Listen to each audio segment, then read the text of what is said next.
مرحبا، شو اخباركم؟ اهلا وسهلا. اليوم عندنا اكلة فاصولية. هاي الفاصولية هلا نحن سالقينها، هاي بدنا نقع شي حوالي 5 6 ساعات، وتقريبا سلقناها وظل شي حوالي 45 دقيقة على النار سلق الفاصولية. وهلا ان شاء الله بدنا نطبخها. طبعا هاي المي بتتصفى، الفاصولية ما بنحط عليها مي باردة ولا مي سخنة، بس بتتصفى بمصفاي. وهلا ان شاء الله راح نرجيكم كيف طريقة طبخها ان شاء الله. هلا هون عندنا نحن توم ولحمة. توم قطعناهم يعني بشكل دوائر، وهي اللحمة تقريبا لحمة غنم أو لحمة عجل اللي بده إياه، يعني بيساوي لحمة غنم ولا دجاج تكون طرية بس. هلا بدنا نحمس اللحمة والتومات إن شاء الله. هلا بشوف الطريقة كيف. حطينا هلا التومات إن شاء الله، وبدنا نحط اللحمات هلا. هي اللحمات.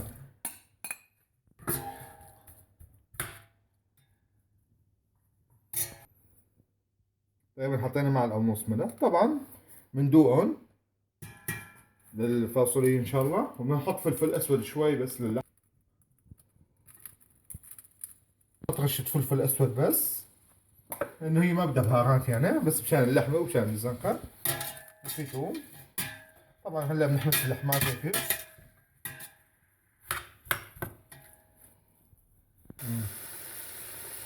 هلا عم نحمس اللحمات ان شاء الله.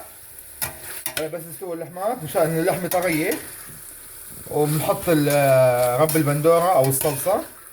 هلا بنشوف كيف بنحطها. هلا تقريبا اللحمات استووا يعني، لانه طرايا اللحمات حمسناهم واستووا. هلا بنحط معجون الطماطم رب البندوره، وبنحمسهم معاهم ان شاء الله. طبعا حتى القيمة طبعا عندي انا كيلو فاصوليا تقريبا. طبعا اللي بحبها تقيلة بحبها خفيفة، بس انا بحبها وسط. هي حطيت 3 معالق هيك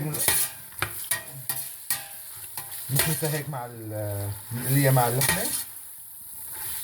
بس هيك تتحمر شوي ان شاء الله، بنحط المي.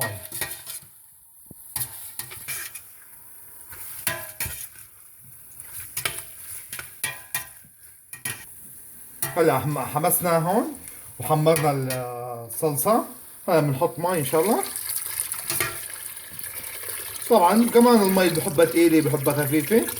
هلا حطينا مي.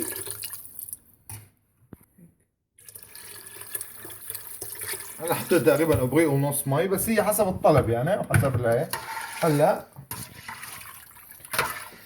بنخلي المي تتعقد مع الصلصة مشان تصير كويسة. بعدين ان شاء الله بنحط الفاصوليا. هلا تعقدت غلينا الصلصة واللحمة وتعقدت هلا ان شاء الله. هلا بنحط الفاصوليا وتتعقد شوي معها.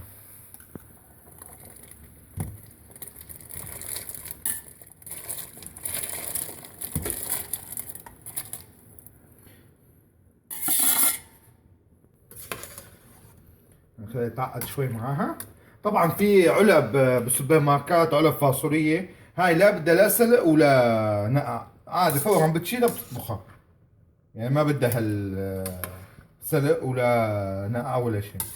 هلا هيك، هلا بنخليها تتعقد شوي ان شاء الله. هلا الفاصولية صار جاهز ان شاء الله. صار جاهز. الاكلة الفاصولية. هاي طبعا بنطبخ معاها اذا بدكم رز او برغل حدا، طبعا هي شغلة ذوقية. وصحة وهنا. واذا عجبكم الفيديو لا تبخلوا علينا بلايك، وشاركوا بقناتنا، وعلقوا لنا اذا في عندكم شي تعليق او شيء او اي شغله او ملاحظه. اهلا وسهلا.